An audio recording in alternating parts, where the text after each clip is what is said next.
Olá, bem-vindos a mais um vídeo do nosso canal. Hoje vamos falar do primeiro capítulo do livro mais famoso, mais lido e talvez o mais mal compreendido de todos os tempos. Estamos falando do livro do Gênesis. A gente vive no século 21, uma era de exploração espacial, de inteligência artificial, de física quântica. E ainda o livro mais influente da nossa civilização começa com uma história que fala de uma criação em 7 dias, de um firmamento que separa as águas de cima das águas de baixo, da luz sendo criada antes do sol. Sejamos honestos, para muita gente, isso soa como uma mentira, uma fake news da história. Soa como um conto de fados, uma mitologia bonitinha, mas que não tem lugar nenhum numa conversa séria sobre a ciência, sobre as origens do universo. O resultado é um conflito que parece insolúvel. De um lado, a ciência, com o Big Bang, a evolução, os bilhões de anos. E de outro lado, a Bíblia, com Adão, Eva e os 7 dias. Essa briga criou uma situação feia. Muita gente de fé sente até uma certa vergonha do Gênesis.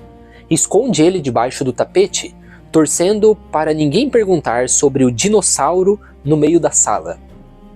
E muita gente da ciência olha para o Gênesis com desprezo, como a prova definitiva de que a religião é realmente uma coisa de ignorantes. Porém, toda essa briga é baseada num gigantesco mal-entendido. O Gênesis não é e nunca pretendeu ser um livro de ciência. E mais, ao entendermos o que o Gênesis realmente é, descobriremos nele uma das ideias mais revolucionárias e libertadoras da história do pensamento humano. Uma ideia que tornou a própria ciência possível. Hoje nós vamos investigar a cena do crime intelectual que transformou a primeira página da Bíblia no texto mais polêmico do mundo. E a resposta é muito mais genial e surpreendente do que você imagina. O primeiro suspeito do nosso caso é a solução que todo mundo oferece. É aquela resposta que provavelmente nós ouvimos na catequese ou na escola dominical. É a famosa saída de emergência. Não sejamos bobos. A Bíblia não é um livro de ciência, ela é um livro religioso. Os 7 dias da Bíblia não são literais, são uma imagem, uma metáfora, uma forma poética de dizer que Deus criou tudo. Parece uma solução perfeita. É elegante, é simples. Ela parece resolver o conflito. A ciência cuida do como o universo surgiu e a religião cuida do porquê. Cada uma no seu quadrado e todos vivem felizes para sempre. Só que essa solução, embora seja um bom começo, é como, diríamos, um band-aid em um ferimento muito profundo. Ela não resolve o problema. Pelo contrário, ela cria um problema ainda maior e mais perigoso. Pensemos, se essa história dos 7 dias é somente uma metáfora, por que ninguém disse isso antes? Por que a igreja, durante séculos, pareceu levar a coisa ao pé da letra? O caso Galileu, por exemplo, não teria acontecido se todo mundo achasse que a Bíblia era somente uma poesia. Isso levanta uma suspeita terrível. Será que a igreja não está apenas mudando de ideia porque a ciência a deixou sem saída? É como um amigo que jura que viu um disco voador e depois que o Pentágono lança um relatório sobre balões meteorológicos, ele diz: claro, disco voador era simplesmente uma metáfora para minha experiência com o desconhecido. soa como uma desculpa muito esfarrapada. E aí nós entramos em uma ladeira escorregadia. Por quê? Se os teólogos podem decidir até hoje que a criação em 7 dias é simbólica, quem garante que amanhã eles não vão decidir que os milagres de Jesus também não são simbólicos? Ou pior, que a própria ressurreição de Cristo é somente uma bela metáfora sobre a esperança? E de repente, a fé, que deveria ser uma rocha firme, vira água. Vira uma massa gelatinosa, sem esqueleto, sem estrutura, que não podemos agarrar, pegar. Uma fé que se adapta a qualquer modinha intelectual, que muda de forma para não ofender ninguém, mas que no fim não tem mais um centro firme. Uma fé que não diz mais nada de concreto sobre a realidade. Bom, então a solução fácil não funciona. O literalismo é cientificamente ingênuo, porém, o simbolismo vago dissolve a própria fé. Parece que estamos então em um beco sem saída, nem literalismo, nem simbolismo. Porém, aqui nós temos uma virada de mestre. O erro que todo mundo comete é tentar entender o Gênesis olhando para fora, olhando para a ciência, olhando para a filosofia, olhando para a arqueologia. Mas a chave para entender o Gênesis, decifrar o seu enigma, não está do lado de fora. A chave está no próprio livro. A primeira coisa que nós precisamos entender é que a Bíblia não é um livro. É uma biblioteca. Uma coleção de dezenas de livros escritos ao longo de mais de 1000 anos, por pessoas diferentes, com estilos completamente diferentes. Temos história, temos poesia, temos leis, cartas, profecias. Tentar ler tudo isso da mesma forma é como entrar numa biblioteca e tentar ler um livro de receitas como se fosse um poema de amor. Você acabaria tentando cozinhar o poema e se declarando para uma panela. A Bíblia não é um manual de instruções que caiu pronto do céu. Ela é o registro de um relacionamento, de uma longa história de amor e de luta entre Deus e a humanidade. É uma revelação que acontece aos poucos, passo a passo. Deus, como um bom professor, não entrega toda a matéria no primeiro dia. Ele vai ensinando, vai se adaptando à capacidade de compreensão do seu povo. Isso significa que Gênesis, no seu capítulo 1, não é a palavra final sobre a criação. É a primeira palavra.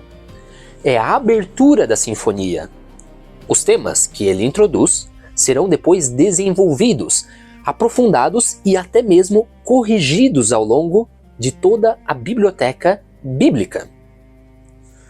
Por exemplo, logo depois de Gênesis 1, com seu Deus majestoso que cria falando, Gênesis 2 nos mostra um Deus artesão que molda o homem do barro e sopra a vida em suas narinas. São duas imagens diferentes, diríamos quase contraditórias, colocadas lado a lado de propósito. Para quê? Para nos ensinar que nenhuma imagem humana consegue capturar todo o mistério de Deus. É como um quadro cubista de Picasso, que mostra o rosto de frente e de perfil ao mesmo tempo, para nos dar uma visão mais completa de uma pessoa. Mais tarde, nos Salmos, a criação é descrita ainda não como um evento do passado, mas como um louvor que a natureza canta a Deus no presente. E nos livros da sabedoria, escritos em diálogo com a filosofia grega, a criação é vista como produto de uma sabedoria, de uma razão divina, de um logos. Vejam, é genial. A própria Bíblia nos mostra que as suas imagens não são fixas, não são ídolos. Elas evoluem, dialogam entre si, se aprofundam dentro da própria Bíblia. A Bíblia nos ensina a não sermos literalistas. A permissão para distinguir entre a imagem e a mensagem não é uma desculpa moderna, ela é o próprio método de ensino da Bíblia. E isso nos leva à pista definitiva. Se o entendimento da criação evoluiu ao longo da história de Israel, em que momento específico o Gênesis 1, com essa forma poética e grandiosa de 7 dias, foi escrita? A resposta nos transporta lá para o século VI a.C., para um dos momentos mais terríveis da história do povo judeu, o exílio da Babilônia. A sua cidade, Jerusalém, foi destruída. O seu templo, o centro do seu universo, foi reduzido a pó pelo exército de Nabucodonosor.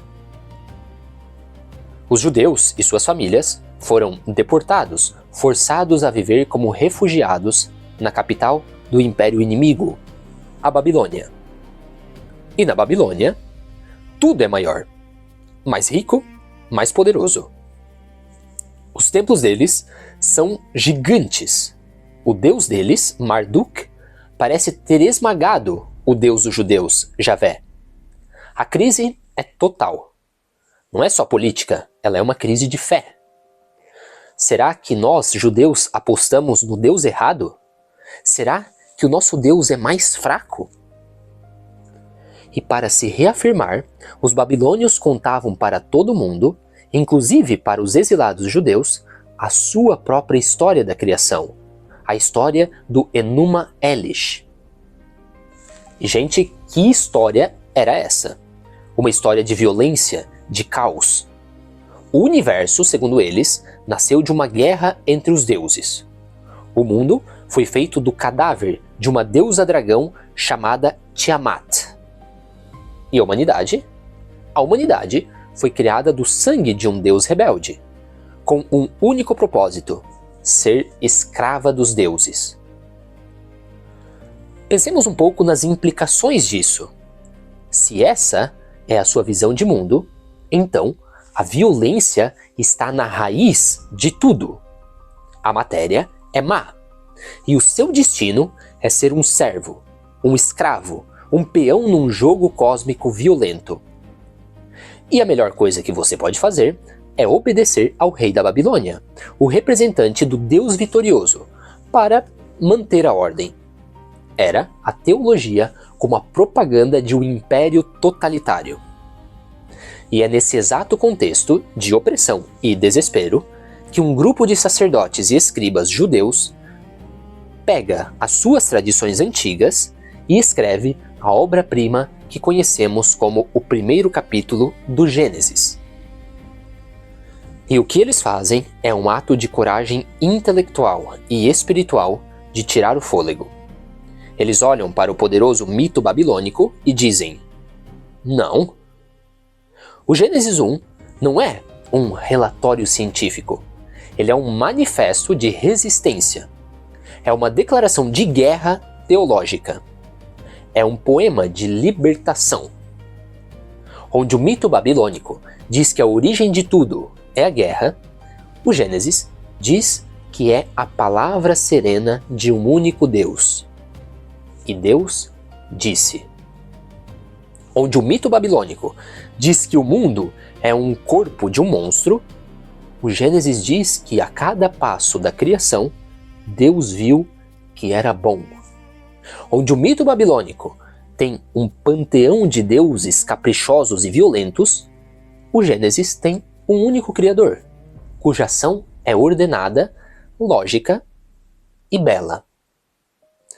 E o golpe de misericórdia. Os babilônios adoravam o sol e a lua, e as estrelas como grandes divindades.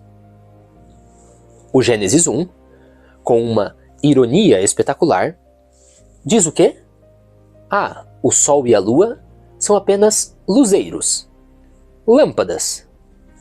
Diríamos abajures cósmicos que Deus pendurou no céu para servir de calendário para nós. O autor do Gênesis pegou os grandes deuses do maior império do mundo e os rebaixou à condição de objetos de iluminação e de um relógio. Isso é uma revolução.